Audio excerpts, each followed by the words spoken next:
প্রসঙ্গ দ্বিতীয় ম্যাচে বাংলাদেশকে 7 রানে হারিয়ে সিরিজে নিজেদের করে নিয়েছে অস্ট্রেলিয়া। 197 রানের লক্ষ্যে ব্যাট করতে নেমে বাংলাদেশ 189 রানে থেমে যায়। ঠিক আর কতবার তীরে এসে তরি ডুবলে নোঙর করবে বাংলাদেশের জাহাজ? আশা জাগিয়েও পা হরকানো যেন টাইগারদের রন্ধ্রে রন্ধ্রে। 8 উইকেট হাতে রেখে শেষ 10 ওভারে লাগতো 94, সেখানে বাংলাদেশ থেমেছে 7 রান দূরে। অস্ট্রেলিয়ার দেয়া 197 রানের লক্ষ্যে ব্যাটিং করতে নেমে দারুণ শুরু এনে দেন দুই ওপেনার তানজিদ হাসান তামিম ও সাইফ হাসান। 2 ওভারেই দুজনে তোলেন 33 রান। 4 ওভারে তামিমের উইকেট হারিয়ে 48। 15 বলে 30 রানে বাঁহাতি তামিম ফেরেন ম্যাট ট্রেনশোর বলে তার হাতেই ক্যাচ দিয়ে। দারুণ শুরু পেয়েছিলেন সৌম্য সরকারও। 3-এ নামা সৌম্যের আশার প্রদীপও নিভেছে দ্রুতই। 9 বলে 15 রান করে অ্যাডাম জাম্পার বলে আউট সৌম্য। 4-এ নেমে দারুণ শুরু পারভেজ হোসেন ইমনেরও। অন্য প্রান্তে তখনও অবিচল সাইফ। 12 ওভারে 2 উইকেটে টাইগারদের রান 122। ছন্দপতনের শুরুটাও সেখানেই। 13তম ওভারে অ্যারন হার্ডির অফ কাটারে মিচেল মার্শের দারুণ ক্যাচে আউট। 22 বলে 36 রান করা পারভেজ হোসেন ইমন। দারুণ ক্যাচ নিয়েছেন মার্শ। 3 বল পর বাঁহাতি স্পিনার জোয়েল ডেভিসের বলে আউট। 33 বলে 42 রান করা অন্য সেট ব্যাটার সাইফও। 7 ওভারে 65 থেকে মুহূর্তেই ম্যাচ নেমে আসে 3 ওভারে 42 রানের সমীকরণে।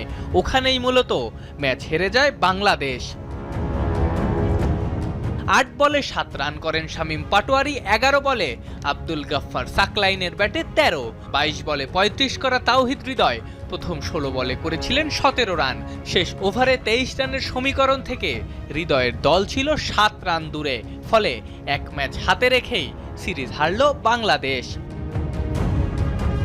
এর আগে টসে জিতে ব্যাটিংয়ের সিদ্ধান্ত নিয়ে 5 উইকেট হারিয়ে 196 রান করে অস্ট্রেলিয়া। 52 বলে 89 রান করে অপরাজিত থাকেন রেনশ। 26 বলে 45 রান এসেছে টিম ডেভিডের ব্যাট থেকে। বাংলাদেশের হয়ে নাসুম আহমেদ ছাড়া সবাই ছিলেন খরুচে। 4 ওভারে 27 রান দিয়ে নাসুম নিয়েছেন 2 উইকেট। জি, আমরা আসলে প্ল্যান অনুযায়ী আগাচ্ছিলাম। আমার মনে হচ্ছিল সবচেয়ে বিগ লস ছিল আমরা সাইফ ভাইয়ের উইকেটটা ব্যাক টু ব্যাক পড়াতে। ওইখানে একটু পিছিয়ে গেছি মনে হলো, নাহলে খুব সুন্দর আগাচ্ছিল।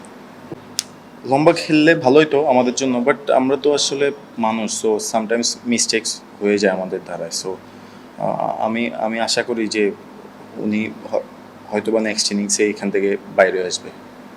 আলজেরিয়ার এগেনস্টে মেসির জাদুকরি খেলা দেখে যখন আপনি মুগ্ধ, ঠিক তখনই মেসির মনে বয়ে চলেছিল তীব্র ঝড়। কিন্তু খুনাক্ষরেও বুঝতে দেননি ক্যারিয়ারের রেকর্ড 6ষ্ঠ বিশ্বকাপ খেলতে আসা মেসি মাঠের চেয়েও বড় লড়াই করছেন বাবার অসুস্থতা নিয়ে ছড়ানো গুজবের বিরুদ্ধে। সেটা কি জেনে নেব প্রতিবেদনে। আর্জেন্টিনার জার্সি গায়ে চাপালেই এই মেসি হয়ে ওঠেন নেতা, যার প্রতিটি নিশানাবাজি হতে হবে নির্ভুল। যেই নেতা আলজেরিয়া ম্যাচের পর কানসাসে প্রথম অনুশীলনে অনশট টার্গেট মিস হওয়ায় 38 বছর বয়সেও ক্ষিপ্ত হন। মেসির এই কাঁধে বিশ্ব চ্যাম্পিয়ন হওয়ার ভার।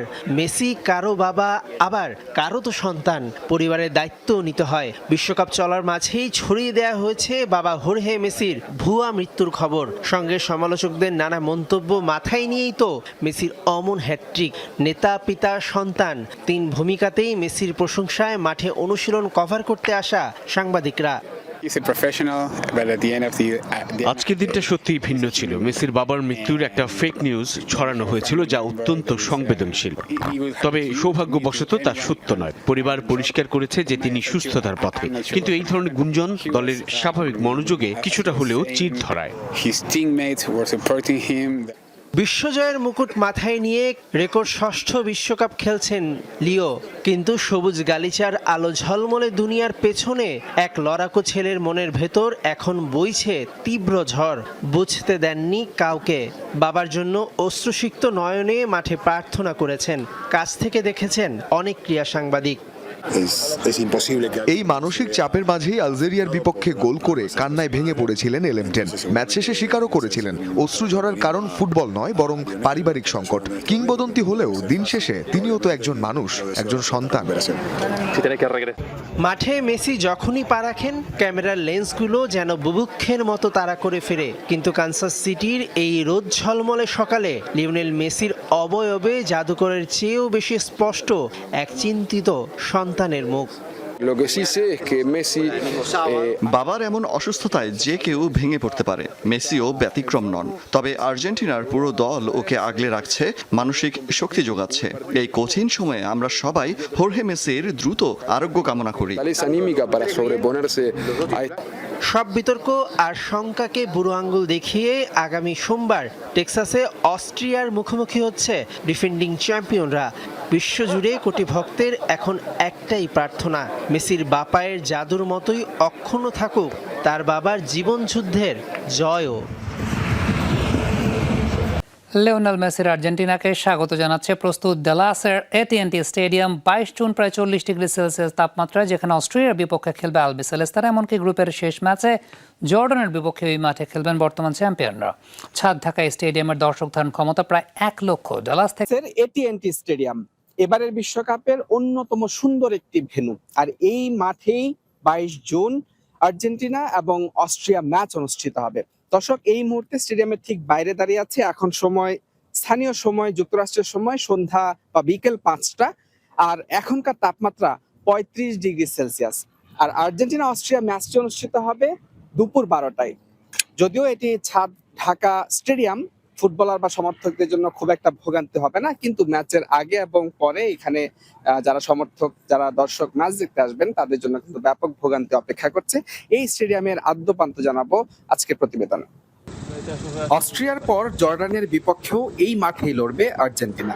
বিশ্বকাপে গ্রুপ পর্বের 5টি, রাউন্ড অফ 32 2টি, রাউন্ড অফ 16 ও সেমিফাইনালের 1টি করে ম্যাচ সহ মোট 9টি ম্যাচ অনুষ্ঠিত হবে ডালাস স্টেডিয়ামে, যা এবারের বিশ্বকাপে একক ভেন্যু হিসেবে সর্বোচ্চ। NFL বা আমেরিকান ফুটবলের অন্যতম জনপ্রিয় দল ডালাস কাউবয়েজের হোম গ্রাউন্ড এটি। $1.3 বিলিয়ন ব্যয়ে নির্মিত এই স্টেডিয়ামে একসাথে প্রায় 1 লাখ মানুষ বসে খেলা দেখতে পারেন। স্টেডিয়ামের মাঝখানে স্থাপিত প্রায় 175 ফুট চওড়া জায়ান্ট স্ক্রিন দেবে গ্যালারির যে কোনো প্রান্ত থেকে প্রতিটি মুহূর্তের নিখুঁত রোমাঞ্চ। যুক্তরাষ্ট্রের উষ্ণতম শহরগুলোর মধ্যে অন্যতম এই ডালাস। গরমের তীব্রতা থেকে স্বস্তি দিতে পুরো স্টেডিয়াম ঢাকা হয়েছে ছাদ দিয়ে, যা পুরোপুরি বন্ধ ও খুলতে সময় নেয় মাত্র 12 মিনিট। তবে এখানে শুধু ফুটবলই হয় না, সুপার বোল, কলেজ বাস্কেটবল, বিশ্বমানের বক্সিং ম্যাচও অনুষ্ঠিত হয় এই ডালাস স্টেডিয়ামে। পাশেই বেসবল মাঠ, গ্লোব লাইফ ফিল্ড, যা টেক্সাস রেঞ্জার্সের হোম ভেন্যু। সব মিলিয়ে দারুণ এক স্পোর্টস সিটি ডালাস। দ্বিতীয় টি-20তে বাংলাদেশকে 7 রানে হারালো অস্ট্রেলিয়া।